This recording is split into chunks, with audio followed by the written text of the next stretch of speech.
A teen with Southwest Louisiana ties is dead. His family is asking how it could have happened at school.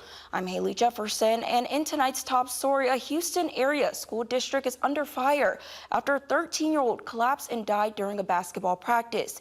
KPLC's Stephanie Obidiku spoke with the boy's mother as she tries to understand what went wrong.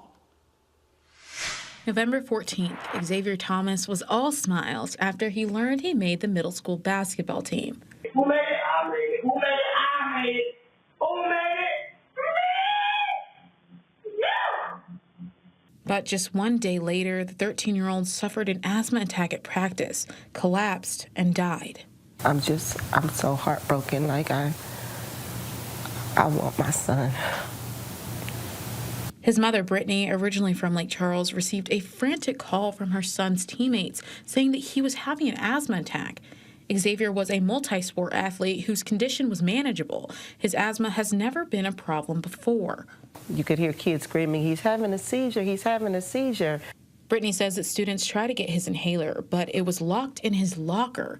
She believes that this is a district policy. Xavier's dad was called. He was just minutes from the school.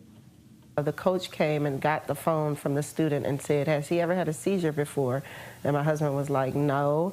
And the coach was like, "Well, what do you want us to do?" And my husband was like, "Call 911. Why hasn't 911 been called?"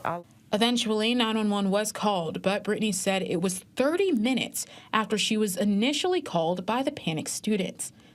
Xavier's father arrived at the scene at the same time as paramedics. He immediately jumped into action, attempting life-saving measures on his son, as coaches and students watched. By the time Xavier was brought to the hospital, it was too late.